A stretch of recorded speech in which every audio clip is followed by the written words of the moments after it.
After the Chinese Grand Prix, every camera in the paddock was pointed at Mercedes, celebrating another 1-2 finish. Ferrari's chassis, particularly through medium and high-speed corners, is arguably the best package on the grid. But on the straights, Mercedes pulls away. And it pulls away because its internal combustion engine makes more power. That is where this gets interesting, because the visible gap on a timing screen and the invisible gap measured by the FIA's sensors are two very different numbers. The 2026 regulations were supposed to prevent exactly that scenario, and to make sure it could not happen again, the governing body created something called ADUO. Additional design and upgrade opportunities, a safety net for any engine manufacturer that falls too far behind. The way it works is almost surgical. Every car on the 2026 grid carries torque sensors mounted to its rear half shafts. Those sensors feed data directly to the FIA, allowing the governing body to measure each engine's raw power output independently of chassis performance, aerodynamic efficiency, tire degradation, or driver skill. The FIA compiles this data into a confidential metric called the Internal Combustion Engine Performance Index, and it compares every manufacturer's average output against the benchmark, which right now is Mercedes. The methodology itself is classified under a restricted FIA document. Teams know the thresholds, but not the exact formula. Those thresholds are what make this interesting. The evaluation was originally built around 3 checkpoints across a 24-race calendar at races 6, 12, and 18. Roughly the quarter mark, the halfway point, and the three-quarter mark of the season. The FIA also built in anti-sandbagging protection. There is a clause in the regulations that allows the governing body to revoke ADUO privileges if a manufacturer's post-upgrade performance looks inconsistent with what the torque sensors measured during the assessment period. In other words, if the FIA catches you deliberately running your engine below its capability to game the threshold, they can take the upgrade away. That anti-sandbagging clause matters more than anyone in the paddock seems to realize right now. There are whispers in the paddock that Mercedes is not running its power unit at full output during these early races. If that is true, it would compress the gap between the benchmark and everyone else, making it harder for Ferrari or Honda to breach the 2% threshold. Proving it, though, is nearly impossible with only 2 races of data. And this is where the metagame gets genuinely fascinating, because Mercedes has every incentive to keep the measured gap just narrow enough to deny its rivals ADUO access, while still winning races comfortably. Vasseur appears to believe that either the gap is large enough to survive any Mercedes sandbagging, or that the FIA's measurement system is sophisticated enough to see through it. Either way, he went on the record after China saying he expects Ferrari to qualify. That is not hedging. That is a team principle telling the entire paddock that his engine is at least 2% down on power, and he is fine with it, because the rules are going to hand him the tools to fix it. And here is the part that makes this more than just a regulatory technicality. Vasseur is not treating ADUO as a consolation prize. He is using it to structure Ferrari's entire development program. After the race in Shanghai, he told assembled media that he does not want to split resources between chassis and power unit development. He wants to push on every area of the car, but the engine improvement, he said, will come after the ADUO. That is a deliberate choice to let the chassis team run flat out on their own priorities without diverting resources to compensate for an engine deficit that the regulations themselves are going to address.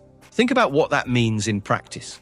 Every other team that suspects it is down on power is probably scrambling right now, trying to squeeze every last fraction of performance from their current frozen specification, while simultaneously lobbying the FIA for relief. Vasseur is doing neither. He is sitting back, letting the data accumulate across 6 races, and waiting for the mechanism to activate on schedule. Now, before Vasseur ever mentioned ADUO, the big engine story of early 2026 was the compression ratio scandal. The regulations reduced the maximum geometric compression ratio from 18:1 down to 16:1, a concession designed to help new manufacturers like Audi and Red Bull Ford. But an addendum published in October 2025 specified that measurements would be taken at ambient temperature. Mercedes engineered components using materials with specific thermal expansion properties that met the 16:1 limit when cold, but reportedly expanded toward 18:1 under operating temperatures. 4 of 5 manufacturers united against it. Max Verstappen claimed the trick was worth 20 to 30 extra brake horsepower. The FIA brokered a compromise. Starting from the Monaco Grand Prix on June 1st, compression ratios will also be measured at 130 degrees Celsius oil, temperature with a tolerance up to 16.7 to 1. From 2027 onward, only hot measurements apply. Most of the paddock treated this as a win against Mercedes. Vasseur did not. His response was almost dismissive. He said he is not convinced the new compression ratio rule will be a huge game changer. The real opportunity, he said, is the ADUO. That single comment tells you everything about where Ferrari thinks Mercedes' advantage actually lives.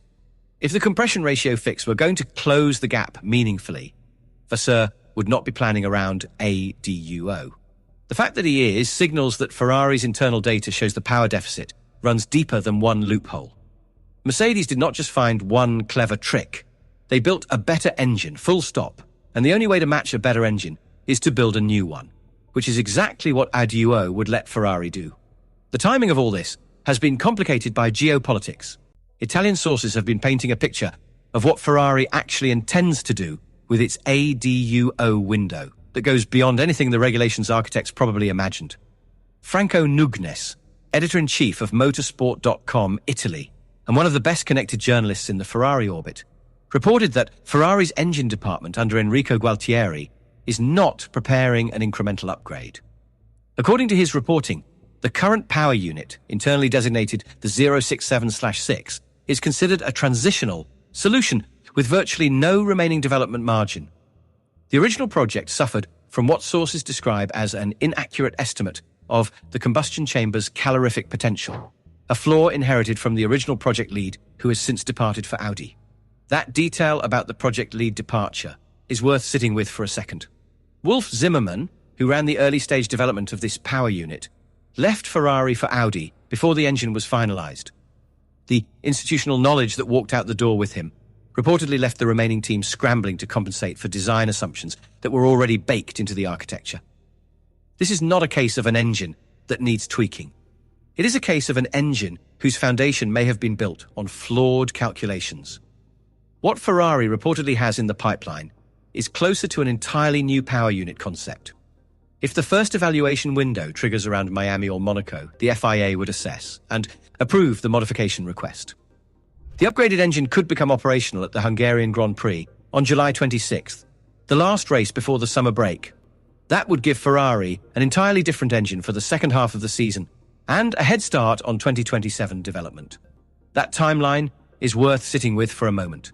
A completely new engine arriving mid-July would mean Ferrari enters the summer break as a different team than the one that started the season. Every race from Hungary onward becomes a different competitive proposition. And the 2027 upgrades that come bundled with ADUO mean the advantage compounds into next year. Newey publicly urged Honda to begin work on their 2027 power unit immediately, calling for what he described as a very large step in combustion engine power. That is not the language of a team expecting a quick fix. Some paddock observers interpreted Newey's dramatic public disclosure as a calculated move of its own, designed to establish Honda's performance deficit in the public record and lay the groundwork for early ADUO activation. Whether that is true or not, the contrast with Vasseur's approach is striking. Newey went loud and emotional. Vasseur went quiet and precise. Both are angling for the same regulatory relief, but through completely different strategies. And both might end up standing in front of the FIA at the same evaluation window, making very different cases for the same outcome. Red Bull Ford Powertrains presents a different problem entirely. Technical director Ben Hodgkinson has been the most vocal critic of the ADUO system, questioning whether meaningful upgrades can realistically be developed within the mandated timelines given the complexity of power unit manufacturing. He pointed out that Red Bull has a full fleet of 12 engines already in the pool that would all need updating, and argued that the gestation time of an idea in power units is far longer than it is on the chassis side. He has pushed for what he called a gloves-off fight. He knew the engine would be down. He planned the season around the rules, providing a window to fix it. He told the chassis team to push without compromise and told the engine department that their moment comes later. That is not desperation. That is architecture. The 2026 regulations did not just change how Formula One engines work. They changed how teams think about falling behind. For the first time in the hybrid era, being slower at the start of the season is not a sentence. It is, if you read the rulebook carefully enough, an opportunity. and nobody on this grid appears to have read it more carefully than the team principal sitting in the back of the Ferrari garage in Shanghai, quietly explaining to anyone who would listen that the gap to Mercedes is not a problem to be solved. It is a condition to be documented, measured, and cashed in.